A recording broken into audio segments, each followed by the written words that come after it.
Récemment, je m'ennuyais un soir avec ma copine et on a eu une idée. On s'est mis un blind test. Et pendant le blind test, il y a eu ça.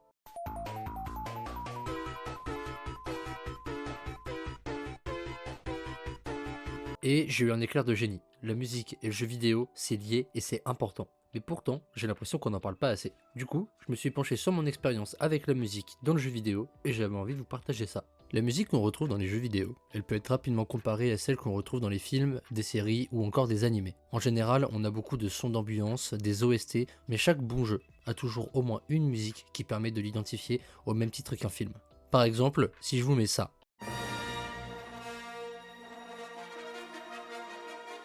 que vous ayez vu ou non, vous connaissez, vous savez que ça vient de Star Wars parce que c'est culte. Et ça marche aussi avec les jeux. Si je vous demande de fredonner l'air de Mario par exemple, je suis presque sûr que tout le monde saura le faire. Et pour la musique que j'ai passée en intro de cette vidéo, vous avez sûrement reconnu si vous êtes un petit peu familier avec le jeu vidéo, mais ça vient de Sonic.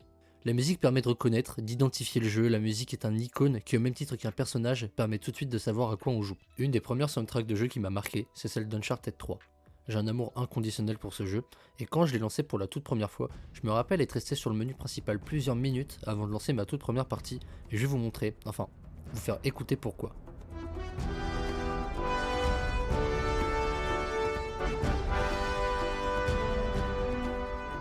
Est-ce que vous aussi vous sentez l'appel à l'aventure? J'avais l'impression que le jeu me criait de partir à l'aventure avec lui, de vivre une vraie quête, et c'est fort parce que c'est exactement ce que le jeu est. C'est digne des musiques de gros films d'aventure comme Indiana Jones, la musique met directement un mood et nous donne le thème et la grandeur du titre. Donner le thème du jeu et coller à son genre c'est bien, mais parfois la musique peut faire encore plus que ça. Et on va parler de Zelda pour le montrer. Dans Ocarina of Time, le concept est simple. Link a 3 jours pour sauver Termina de la Lune, qui menace de s'écraser sur le royaume, et oui, elle est absolument abominable. Le jeu est une course contre la montre, dont le but est d'arriver à sauver le monde. Et pour montrer cette évolution dans le jeu, pour montrer le sentiment d'urgence et de panique, les sound designers ont eu une idée juste géniale. La ville principale, Bourg-Clocher, possède son propre thème. C'est la ville principale du jeu, c'est normal.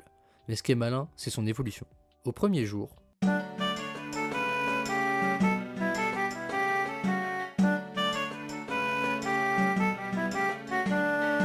c'est accueillant, c'est joyeux, on aime bien, tout paraît tranquille, j'ai envie d'aller danser dans la taverne du coin. Voyons voir le lendemain.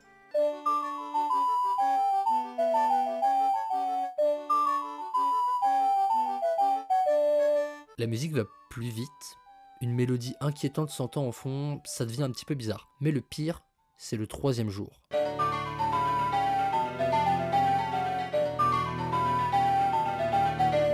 Au troisième jour, tu flippes. La musique n'a plus rien d'accueillant, c'est rapide, c'est malsain, et avec ce truc qui te regarde dans le ciel, il y a de quoi te filer des cauchemars et bien te faire comprendre que t'es dans la sauce.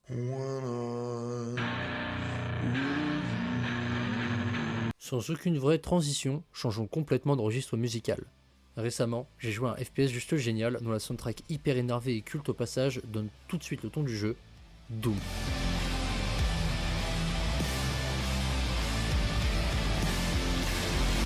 Pendant que je faisais Doom Eternal, j'ai pris ma claque sur le level design, ma claque sur le gameplay, bref, j'étais heureux en y jouant, mais un truc pour lequel le jeu est réputé, c'est sa musique. Petit rappel de ce qu'est Doom. C'est un FPS où gros flingue, démons, sang, exécution, gore, explosion, et c'est juste génial. Autre particularité du jeu, dans quasiment tous les jeux auxquels j'ai joué, quand on perd de la vie, il faut pour en retrouver soit attendre un petit peu hors combat, soit récupérer un item qui donne de la vie, ou aller dans un lieu précis. Dans Doom, si tu n'as plus qu'un PV et que tu en veux plus, la mécanique principale pour les retrouver, c'est d'aller te battre. Le jeu a un rythme effréné et ne veut jamais te laisser de répit. Donc, je vous pose une question maintenant. Pour un tel jeu, quel genre de musique mettre et comment la rendre utile? Avec du métal. Ça donne le ton très énervé et frénétique au jeu. On sent que c'est pas là pour rigoler et écouter.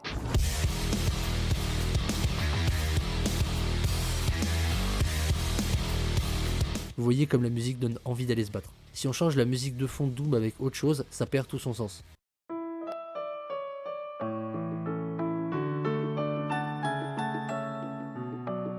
Ça marche moins bien. Et ce qui peut être encore un petit peu plus fort, c'est quand en plus de bien retranscrire le gameplay, sa musique peut aider à sa compréhension. Et pour montrer ça, on va parler de Shadow of the Colossus. Le concept est simple, on nous ordonne de tuer 16 colosses pour ressusciter quelqu'un et rien de plus. On sait pas qui on est, pourquoi on le fait, le monde est vide, il n'y a pas de village, pas de petits ennemis, seulement de grands colosses, de grands boss à abattre pour finir le jeu, qu'on traverse avec un cheval dans de grandes étendues. On va plus ou moins spoiler le jeu, alors alias timecode pour éviter tout risque. Ça fait 3 secondes alors je démarre. Ce qui frappe le joueur en jouant, c'est que les colosses sont pacifiques. On comprend durant notre partie petit à petit que nous venons détruire une forme de paix et d'équilibre, et que d'un point de vue moral, nous ne sommes pas forcément le héros qu'on pense être. Pour les derniers moments de gameplay de l'histoire, on pourrait s'attendre à quelque chose du genre.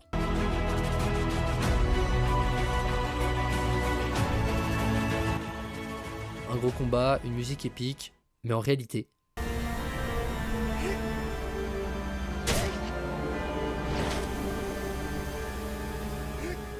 la musique elle est déprimante. C'est pas une musique de victoire, c'est pas une musique de fin heureuse de jeu. La musique nous aide à le comprendre. Elle aide à la narration en prenant le contre-pied de ne pas être ce qu'on aurait pu attendre, et cela dans le but de nous annoncer d'avance ce qui pourrait être la vraie fin du jeu. Fin de la section spoil, continuons. Depuis tout à l'heure, on parle de jeux où la musique a un rôle et une utilité supplémentaire que l'esthétique, mais ça peut être encore plus que ça. Certains jeux font le pari de ne se baser que sur ça et lui offrent une place encore plus importante. C'est le cas des jeux de rythme. Guitar Hero, Geometry Dash, Beat Saber ou encore Osu par exemple, le gameplay tourne autour de la musique. Faire la bonne combinaison de touches ou réussir à toucher la cible au bon endroit, au bon moment, en rythme avec la musique, c'est l'utiliser directement pour son gameplay. Mais si on doit me parler de musique qui influence le gameplay, je pense à deux jeux en particulier. Rayman Legends. Le jeu est divisé en différents mondes dont il faut venir à bout, et à chaque fin de monde, on débloque un niveau musical. Les niveaux musicaux sont des niveaux dont tout le gameplay est basé sur une musique, on ne peut pas revenir en arrière, tout apparaît et se passe en rythme, c'est une vraie leçon de level design. Prenons par exemple le troisième niveau musical du jeu, Mariachi Madness. Je vous passe un petit extrait de gameplay et on décortique ça juste après.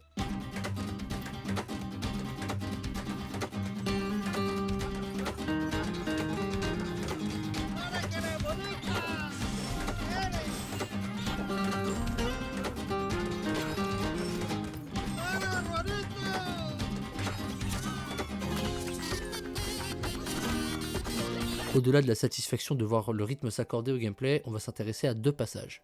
Lorsque la guitare se met à jouer, ce qu'on voit à l'écran c'est ça. Je sais pas de votre côté, mais moi ça me fait quand même vachement penser à des cordes de guitare, et on peut supposer que les lumes correspondent à notre jouet.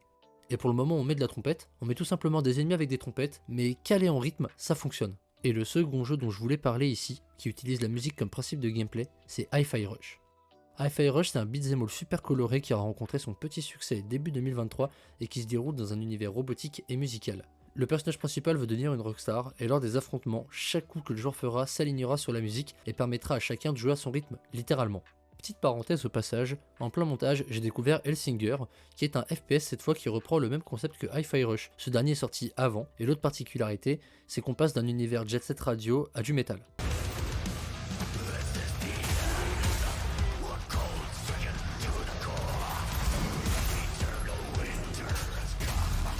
Un genre de mélange entre Doom et Hi-Fi Rush, bref, je connaissais pas, donc je voulais au moins l'évoquer.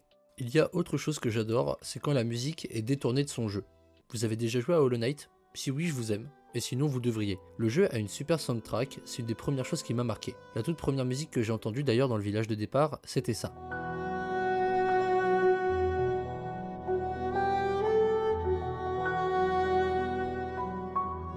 Et au-delà des just cool de base, je me suis dit, oh les fous, ils ont samplé la fève. C'est charisme mon mic. C'est pour ça que le petit jeune il veut le featuring. Bientôt tu vois la fève en figurine. Mais du coup en jouant à Hollow Knight, j'ai tout de suite pensé à Mauvais Payeur de la fève, la musique a été samplée et passe d'une simple musique d'ambiance à l'un des hymnes de la New Wave. Et c'est pas la seule musique où il y a l'utilisation d'un sample de jeu que j'ai pu trouver folle. Je pourrais parler de Valt sur Agartha qui a samplé Mortal Kombat pour Eurotrap et Luigi's Mansion sur Neo, mais j'ai déjà fait une vidéo sur le monsieur, alors j'ai envie de parler d'autre chose.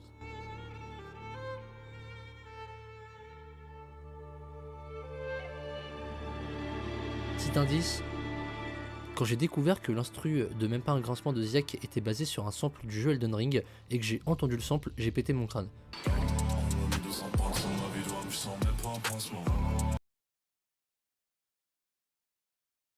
Je m'écarte du sujet 15 secondes pour vous inviter à venir sur mon Instagram ou mon TikTok où je poste d'autres vidéos, j'y fais de la photo aussi. Enfin bref, je poste des trucs et on n'est pas beaucoup dessus, alors si ça peut aider, je prends. Vous êtes où? Vous êtes où? J'ai fait mon auto-promo, on peut reprendre. On a dit que certains jeux étaient cultes et que la musique participe à cela, mais certains personnages de jeu arrivent à le devenir tout autant que l'œuvre et les thèmes leur correspondant le sont tout autant avec.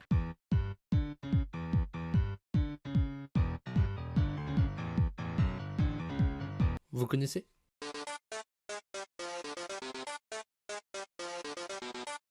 Et Undertale, ça vous parle alors ? Undertale est connu à mes yeux surtout pour deux choses, ses personnages et ses musiques. Les persos ont des thèmes de dingue, les deux musiques que je viens de vous faire écouter sont respectivement les musiques de Mettaton et de Sense. Les thèmes sont reconnaissables entre mille et nous font tout de suite penser à eux, ils sont indissociables. Dans le genre marquant et traumatisant, on a aussi ça.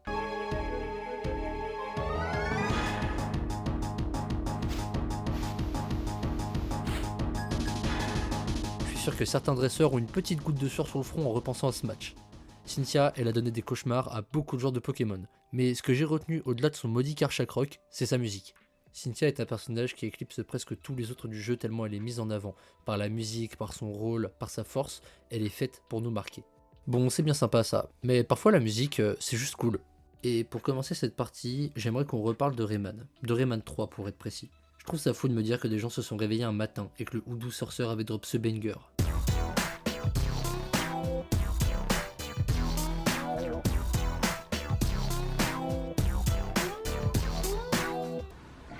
C'est le meilleur morceau de l'histoire du rap français. Dans le même genre de musique qui m'ont marqué, on va parler de mon Call of Duty préféré. Est-ce que vous connaissez ce menu? C'est celui de Black Ops 1. Il est incroyable, mais moi ce qui m'a le plus marqué, c'est ça.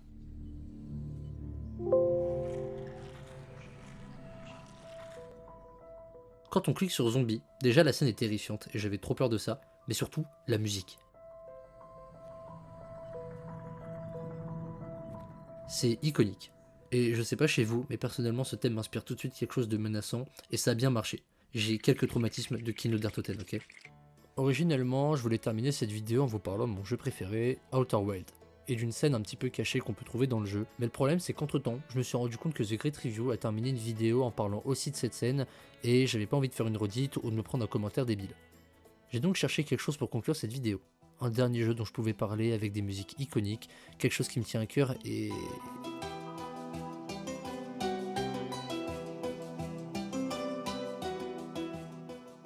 À mes yeux, le jeu qui a la meilleure bande son, ou en tout cas celle qui me fait ressentir le plus de choses et qui m'a le plus marqué, c'est Minecraft. J'aurais adoré parler de Final Fantasy, de Kingdom Hearts dans cette vidéo, mais n'ayant joué à aucune de ces licences pour l'instant, je ne serais pas senti légitime de porter un discours dessus. Par contre, il y a un autre jeu dont la bande son est mythique et qui va sûrement parler à plus de gens, et c'est bien Minecraft. La musique de Minecraft est spéciale, C418 a fait un travail monstrueux, et pour moi ces musiques, elles évoquent plusieurs choses bien différentes. De la peur, un appel à l'aventure, de la solitude, mais surtout de la nostalgie. Des tas d'autres vidéos existent sur le sujet des musiques de Minecraft, alors si vous voulez en apprendre plus et voir une vidéo qui ne parle que de ça, je vous invite à aller jeter un coup d'œil sur YouTube. Pour ma part, ce que je trouve génial avec les musiques de Minecraft, c'est qu'elles viennent donner tout un ensemble d'ambiance au jeu. Les premières minutes de survie accompagnées de Living Mice par exemple ont une saveur particulière.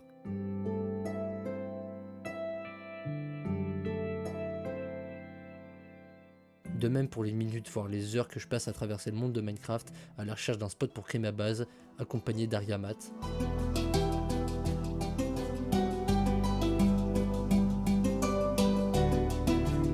Et surtout, Subwoofer le Leiby, sonne différent de nuit et en reverb.